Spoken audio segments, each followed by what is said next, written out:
Урматтуу Нурлан мырза, азыр сизге суроо берсе, ошону так айтпадыңыз же, билбейсизби, түшүнбөй калдыңызбы суроону? Насос менен суу ичкен жерлердин салыгы кайрак катарында алынат, туурабы?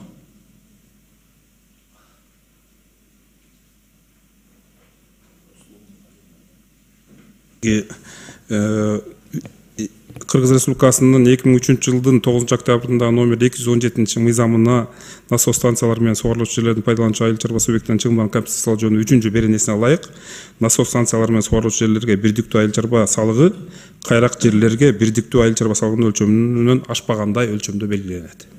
Баракелде. Ушул мыйзамдын автору ким экенин бир карап койбойсузбу? Урматтуу Адахан Кимсамаевич билбейт экен. Ушул мыйзамдын автору Адахан Модумаров. Азыр сизге суроо өрөтөт. Ошол насос менен суу ичкен жерлерге кандай жеңилдиктер бар десе, силер жооп бере албай атасыңар. Насос менен сууну толук камсыз кылып берет, бирок салык кайрак жер сыяктуу алынат. Бул бир жагы. Экинчи жагы, ошол 2003 жылга чейин насос менен суу ичкен жерлердин насоско кетүүчү электр энергияны коммерциялык баага коюп келген Кыргыз Энерго Холдинг.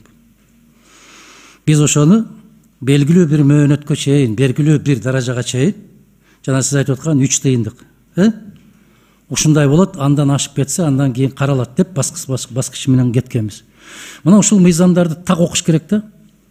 Депутаттар, жаңы келген депутаттар билбейт азыр кандай жеңилдиктер бар дегенде силер биринчи момунда, экинчи момунда, үчүнчү момунда деп так айтып беришиңер керек.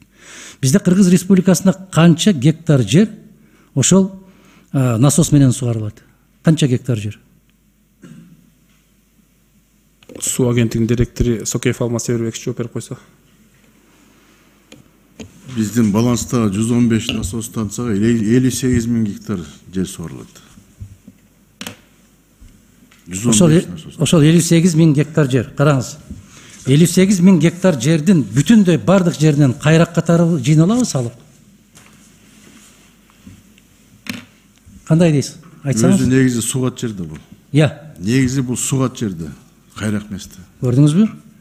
Насос менен сугарылган жер кайрак катары төлөнөт салыгы. Сиз билбейт экенсиз анда. Билбесеңиз билбейм. Жок, биз салыкты билбейбиз. Анда билбейм деп айтып. Билбейбиз. Ал сугатты деп айтып. Билбейм деңиз. Мына ошол 58 000 гектар жердеки салык, эгерде сугат жер болгон болсо канча түшмөк эле? Кайрак болгондон кийин канча түшөт? Ошонун ортосундагы айырмалык ошол дыйкандарга көрсөтүлгөн кайманы колдоо катарында деп жооп беришиңиз керек да сиз. Министрдин орун басары катары. Ошондо депутаттарга түшүнүктүү болот, дыйкандарга түшүнүктүү болот. Мыйзам тарабынан момундай колдоолор көрсөтүлүп аткан экен деген түшүнүк пайда болот. Силер ушуну өзүңөр окуй атасыңар да, балдар. Урматтуу Адахан Кимсамаевич, өзүңүзгө маалым болгондо Кыргыз Республикасынын президенти Садыр Нуркожоевич Жапаров атайын жарлык чыгарып, бул Нуркожоевга чейин эле 2003 жылдан бери келет атат бул. Кечирип койсо, айтайын дегеним 3 жылга жер салыгынан жалпы бардык дыйкандар. Эми ошону менен силер туура эмес кылдыңар. Ушуну менен туура эмес кылдыңар, туугандар. Жакшы көрүнөбүз деп, жанагы популист деген сөздүн баркын билбей, кээде колдонуп коет. Мына ушуну популист деп коет. Эмнеге? Сокулукта 1 гектар сугат жер канча турат салыгы?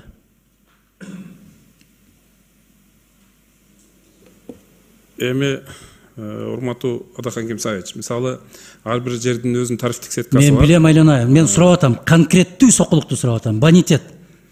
Эми бонитетине жараша бир канча?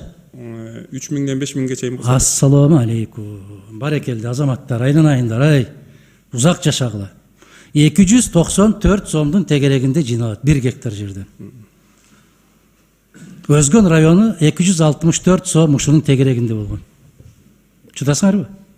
1 гектар жер. Жок, бир 10 гектардан бир 3000 сомго жакын. Койбойсуңарбы? Каякта 3000 гектар жер болот? Жок,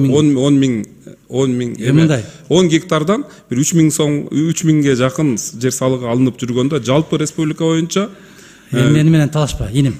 Мени менен талашпа. Мен ошол мыйзамдардын авторумун. Талашпагыла айланайындар. Ошол 264 сом берилет, бирдиктүү бир салык. 264 сом жер салыгы, 264 сом социалдык төлөм. Мына ошол.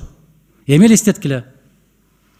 Дээрлик 60%-дан ашык калк жашаган дыйкандар бул Баткен областы, Ош областы, Жалал Абад областы. 60%-дан ашык дыйкандар жашаган жер. Bir kişiге 4 sotuktан жер тийген. Bir жан башка. 12 кишиси бар үй бүлөгө 60 сотук жер тийген. 1 гектарга жетпейт. Демек, ошондо bir үй бүлө 210 сомдун тегерегинде төлөйт 1 жылга. Анын дагы 75%-ынын 20 мартка чейин, андан кийин 75%-ы күздө төлөнөт. Эч ким кыйынчылык тарткан жок.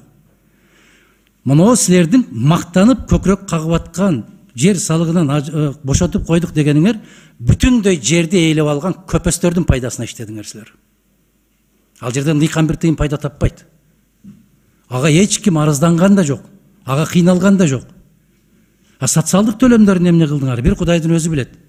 Эгерде социалдык төлөмдөрдү дагы бошотуп койгон болсоңор, силер экөө байланган бири-бирине, анда 3 жылдык пенсиясынан кыскарттыңар силер. Урматтуу Адахан Мустафаевич, бардык физикалык, юридикалык жактар, бардык дыйкандар жер салыгынан 3 жылга бошотулду. Мен эмне деп атам анан? Ушуну айтып атпайбы? Бул деле дыйкандын ошол бюджети үчүн бул деле кечирип кой. Мен дагы бир жолу айтам. 80 адам bir тамчы, bir пайдасыны көрбөйт мындан. Себеп 50 сотуктан жери бар. Алар 1 жылга 100 сом төлөйт. А bir тоок сатсаң 300 сом болуп атат. Эмне деп баш айландырасыңар силер? Силер көпөстөрдүн пайдасына, силер мафияга иштедиңер. 1000 деген гектар жер алып алган, бүтүндөй жерди ээлеп алгандарды 3 жылга бошоттуңар. Ошолордун миллиондогон акчаны чөнтөгүнө салып койдуңар. Силер ошолорду колдонуңар. Бул 2-3% дыйканды колдогон жоксуңар силер. Дыйкандан жабыр тартпайт. Айтып атам, көп болсо, ашып барса bir тооктун баасы 1 жылдык. 1 гектар жердики. Урматтуу Адахан Мустафаевич, сиз тажрыйбалуу мыйзам чыгаруучу катары өзүңүз билесиз, мыйзам баарына бирдей таасир этет. Бардык дыйкандарга бул таасир этет. Мен эмне деп атам, айланайын. Сен мен айтканды эле кайра айтып атасың да, кайра кайталап атасың. Ошо баарына бирдей таасир кеткендиги үчүн 95% элге бул таасир кылбайт дагы. Жанагы салыктан жыйналгандар бүтүн жерди ээлеген көпөстөрдүн пайдасы. Анан кечирип коесуз, бирок мафия. Ошого лоббист болдуңар силер. Өкмөт эч кандай бир мафиянын бир кызыкчылыгын коргогон жок адам. Эми урматтуулар ошондой указ чыгарып берди, ошону аткарып атасыңар да силер. Мен ушуну унутпайм. Ошондуктан дыйкандардын башын айландырып, биз силерди ушундай колдоого алдык деген сөзүңөр таптакыр чындыкка жакындабайт. Болбойт. Кээ бир жерлерде бар, bir кишиге 1 гектар 10 сотуктан тийген.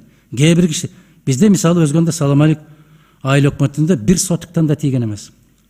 Жалпакташ айыл өкмөтүндө 1 сотуктан да тийген эмес. Аларга суугу ысыгы жок. 1000 деген гектар жерди басып отурган көпөстөрдү гана колдоп атасыңар силер. Кечирип койгула. Ошондуктан муну талашабызбы, талашпайбызбы, баары бир азыр колдоого ээ болуп кетет. Убакытты созбойлу. Кийинки маанилүү маселелер көтөрөлү. Биринчи окуудан добушка коюп койсоңуз кете берет.